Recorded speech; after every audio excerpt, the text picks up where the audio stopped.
បាទសូមសួស្តីអ្នកទាំងអស់គ្នាថ្ងៃនេះខ្ញុំនឹងលើកយកពីការរបៀបធ្វើសំឡេងរោទូរស័ព្ទដែលយើងពិចារណាហៅថា ringtone បាទអញ្ចឹងដើម្បីធ្វើជាសំឡេងរោទូរស័ព្ទបានយើងត្រូវចូល CD របស់យើងបន្ទាប់មកយើង download tweak មួយមានឈ្មោះថា Ringtones ដែលយើងបង្កើត ringtone របស់យើងដោយប្រើ tweak មួយហ្នឹងបាទបន្ទាប់ពីយើងបាន install ហើយវានឹងមានលេចលើអេក្រង់យើងជាមួយរូប logo រូបកណ្ដឹងអញ្ចឹងយើងបើកវាមកបាទ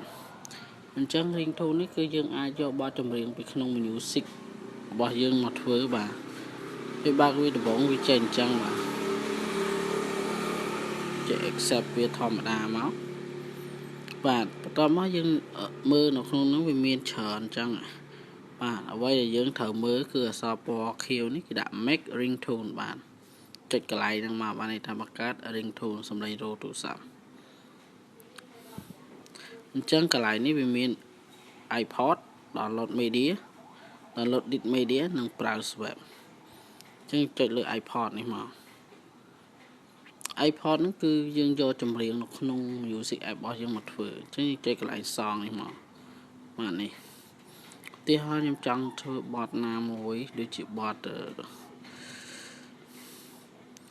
នេះចាស់ twerk នេះចាស់បាទខ្ញុំចុចលើបទដែលខ្ញុំចង់ធ្វើមកខ្ញុំ play preview ហើយយើងអាចកាត់អាចអីគ្រាន់យើងអូសចេះមកនេះយើងចង់បានប្រមាណយើងអូសចឹងមកបាទយើងចង់យកប្រមាណយើងអាចអូសវាបានបាទហើយបន្ទាប់ពីយើងបានកំណត់វារួចហើយក៏កាត់វារួចហើយយើងចុចលើរូបនៅខាងស្ដាំគេដូចរូប SIM card ឬក៏ memory card នេះចឹងជាប់រូប play ហ្នឹងយើងចុចលើហ្នឹងមកបាទវានឹងដំណើរការនៃការ save ringtone របស់យើងហើយបាទអញ្ចឹងឥឡូវយើងចូលទៅកាន់ setting ដើម្បីបើកមើល ringtone ដែលយើងបានបង្កើតបាទហើយយើងចូលកន្លែង sound មកហើយចូល ringtone មកបាទដែលខ្ញុំបានធ្វើមកបន្ទាប់ពីយើងជួនកាលយើងធ្វើហើយយើងអត់ឃើញក្នុងហ្នឹងអញ្ចឹងបើសិនជាយើងអត់ឃើញក្នុងហ្នឹងពេលយើងធ្វើហើយអត់ឃើញយើងអាចចូល side កម្លាំង tweak មួយទៀតឈ្មោះថា tune enabler បាទ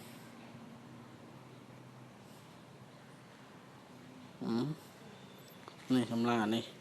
នៅពេលយើងតម្លើងអាហ្នឹងដើម្បីអាចឲ្យយើង install ringtone ពីសោះគេឬក៏យើងធ្វើ ringtone ខ្លួនឯងឲ្យវាឃើញនៅក្នុងកន្លែង sound ហ្នឹងបាទអញ្ចឹងមានតែប៉ុណ្្នឹងទេបាទអូខេបាយបាយសង្ឃឹមថាមិត្តភក្តិអរគ្នាអាចយកវិធីសាស្ត្រដែលខ្ញុំធ្វើនេះប្រើប្រាស់បានបាទបាយបាយ